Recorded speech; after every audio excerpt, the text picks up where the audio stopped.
Hi, Jess here from nigezza.blogspot.com. Thank you for joining me in this period of time between Christmas and New Year. So rather than look at some of the new stuff that's coming, looking at some of the stuff that's going. And one of the things that always goes when one catalogue retires is the DSP. And you may, like me, have bought some Christmas DSP. This is the Merry Little Christmas DSP, and you know, one side that doesn't necessarily have to be Christmas. Trees, pretty much Christmas trees, but it could be autumnal. That's not. And we've got snowflakes, and the other side of the snowflakes, that's not Christmas. And we've got some dots here on the other side. Again, not Christmas. So they don't have to be Christmas. And I'm going to use them in a New Year project to do some table favours for New Year's Day or New Year's Eve, whichever you have your big dinner at. And I'm going to change it up a little bit. So I've made one here using the old olive. Nice little cube box here. Could hold quite a nice size of treats in there, and that'll look pretty, I think. So I'm going to do it in a different colour. I'm going to do it in cherry cobbler this time, and I'm going to colour these flowers in leaves in cherry cobbler. So they look a little bit like, I don't know, berry buds maybe. Okay. I'm going to use my brayer. I haven't got the sponge brayer. We do sponge brayers. I've got an old brayer I had I used with some letterpress actually. So I'm going to bring on my dirty bit of paper where you can see that I have done this before. And I'm taking my ink pad and I'm going to ink it along. Get some nice, lot of ink on the brayer, and then I'm just going to roll it across the paper.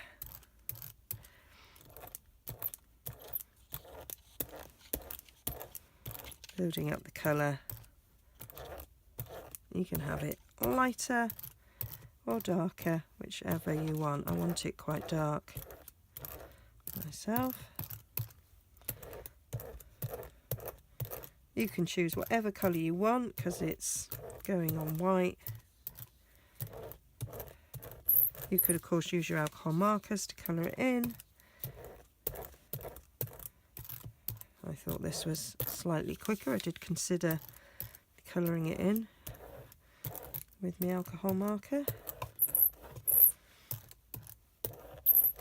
but I decided to go with this.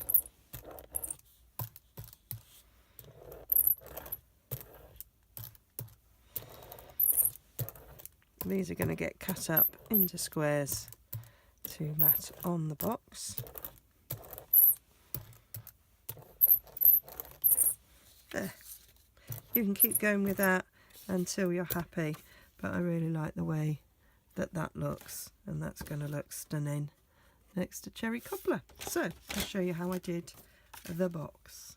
Okay, so this cube box is 2 by 2 by 2. So to make it, we need a piece of cardstock that's 6 by 6. So cut this at 6 inches.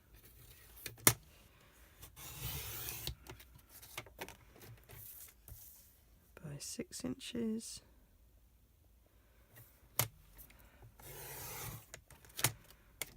And then that'll be the top, and then the bottom needs to be a smidge less in order for the lid to fit. So we're going to take that to the next notch over.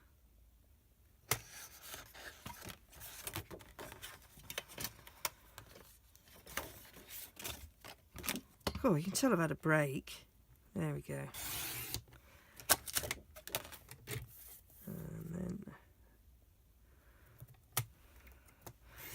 So normally I take about a 1/16 off. I'm taking an 1/8 off because it's going to have double thickness when you fold your the sides over. So we're going to score this on all 4 sides at 2 inches. And we're going to turn it so it's all 4 sides at 2.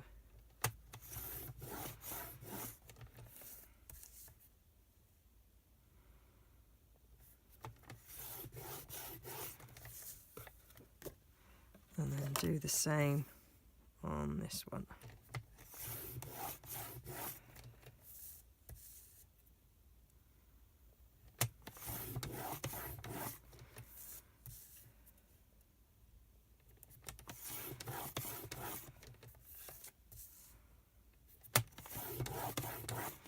So there we go. So that's our cutting and scoring done.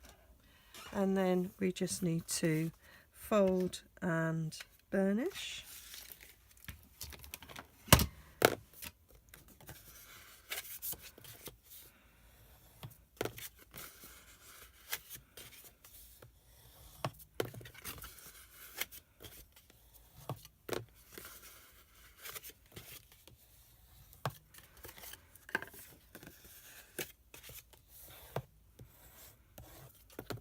Ooh, really must start taping down this grid mat. Keeps moving. Okay, and then we make both sides in exactly the same way. We are going to cut up the straight score line and just notch in, and then we need to just take a little slither off this so that it will fold in nicely.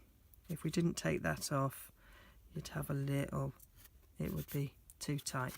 And then the important thing to do is rotate, because it's a cube and you want one flap on each side and not 2 on one. So that's why we need to rotate when we're doing a cube, which is why I made the difference a little bit bigger, because there's going to be double thickness of cardstock that it's got to go over.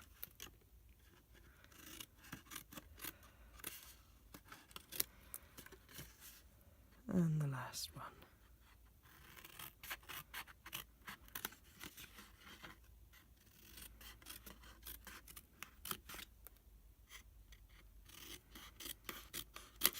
Okay, we do exactly the same for the other one, but I won't bore you by doing that on camera.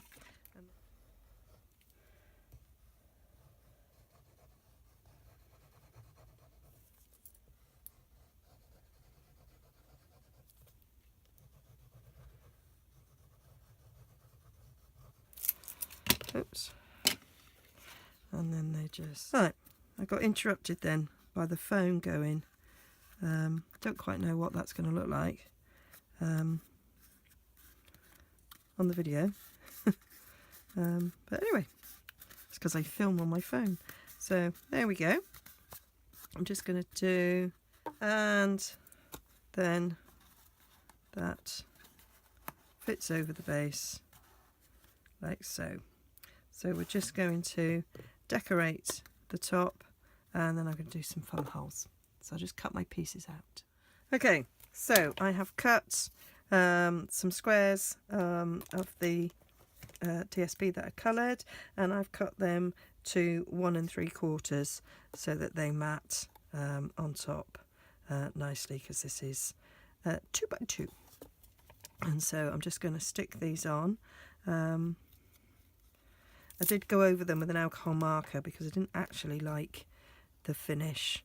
So I think instead of using a brayer, I would just colour with a cherry cobbler alcohol marker, but you might like a lighter finish, in which case you might be happy with the way it turned out.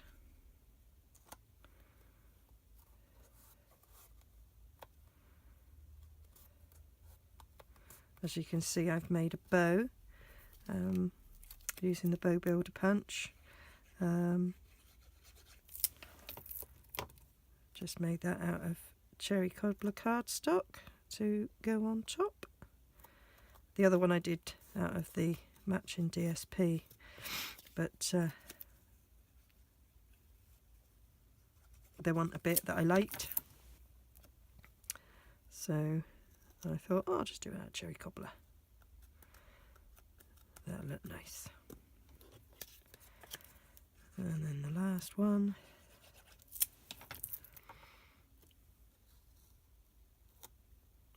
They go on there.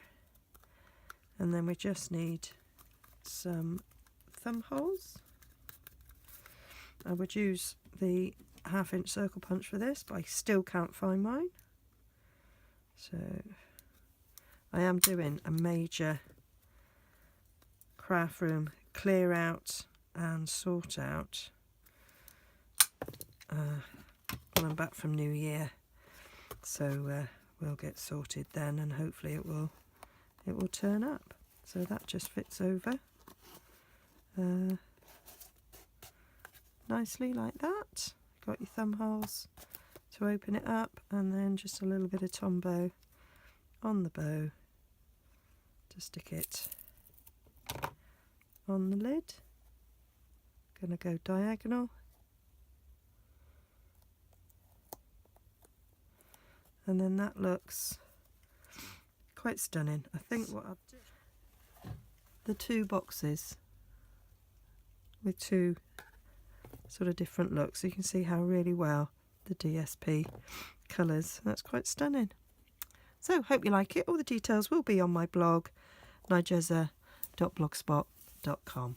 Happy New Year.